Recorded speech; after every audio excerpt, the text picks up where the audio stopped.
सनातन धर्म में तुलसी माता को केवल एक पौधा नहीं, बल्कि देवी का स्वरूप माना गया है। शास्त्रों में तुलसी माता को माता लक्ष्मी का अंश और भगवान विष्णु की सबसे प्रिय भक्त बताया गया है। ऐसा माना जाता है कि जिस घर में तुलसी माता की नियमित पूजा होती है, वहाँ सुख, शांति, समृद्धि और सकारात्मक ऊर्जा का वास होता है। इसलिए लगभग हर हिंदू घर के आंगन में तुलसी का पौधा लगाया जाता है। पुराणों के अनुसार तुलसी माता का पूर्व जन्म वृंदा नाम की एक पतिव्रता और भगवान विष्णु की महान भक्त के रूप में हुआ था। उनकी भक्ति और पतिव्रत की शक्ति से उनके पति अजेय हो गए थे। भगवान विष्णु ने धर्म की रक्षा के लिए लीला की, जिससे वृंदा का पतिव्रत भंग हो गया। जब वृंदा को सत्य का पता चला, तो उन्होंने भगवान विष्णु को शाप दिया कि वे शिला बन जाएं। भगवान विष्णु ने भक्त का शाप सहर्ष स्वीकार किया और शालिग्राम रूप में प्रकट हुए। इसके बाद भगवान विष्णु ने वृंदा को वरदान दिया कि तुम पृथ्वी पर तुलसी के रूप में सदा पूजी जाओगी। तुम्हारे बिना मेरी पूजा कभी पूर्ण नहीं मानी जाएगी। जो भक्त मुझे तुलसी दल अर्पित करेगा, उसकी पूजा मैं अवश्य स्वीकार करूंगा।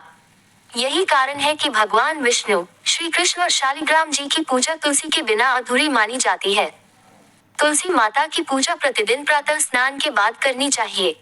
उन्हें स्वच्छ जल अर्पित करें, कुमकुम, अक्षत और फूल चढ़ाएं तथा ओम तुलसी नमः या ओम नमो भगवते वासुदेवाय मंत्र का जप करें। सुबह और विशेष रूप से शाम के समय तुलसी के पास घी का दीपक जलाना अत्यंत शुभ माना जाता है। श्रद्धापूर्वक 3, 5, 7 या 11 परिक्रमा करने से भगवान विष्णु और माता लक्ष्मी की कृपा प्राप्त होने की मान्यता है। अब बात करते हैं कि तुलसी के पत्ते कब तोड़ने चाहिए। तुलसी के पत्ते हमेशा सूर्योदय के बाद और दोपहर से पहले तोड़ना शुभ माना गया है। पत्ते तोड़ने से पहले हाथ जोड़कर तुलसी माता से क्षमा मांगनी चाहिए और केवल उतने ही पत्ते तोड़ने चाहिए जितनी आवश्यकता हो। बिना कारण बार बार पत्ते नहीं तोड़ने चाहिए। धार्मिक मान्यता के अनुसार रविवार, एकादशी, द्वादशी, अमावस्या, पूर्णिमा और संक्रांति के दिन तुलसी के पत्ते नहीं तोड़ने चाहिए। सूर्यास्त के बाद या रात में भी तुलसी के पत्ते नहीं तोड़ने चाहिए। यदि पूजा के लिए तुलसी की आवश्यकता हो तो एक दिन पहले ही पत्ते तोड़कर स्वच्छ स्थान पर रख सकते हैं। तुलसी माता के पास कभी भी गंदगी नहीं करनी चाहिए। जूते चप्पल पहनकर उनके पास नहीं जाना चाहिए। तुलसी के समीप धूम्रपान, मांस या मदिरा का सेवन नहीं करना चाहिए। नाखून से पत्ते नहीं तोड़ने चाहिए और पौधे की शाखाएं नहीं तोड़नी चाहिए।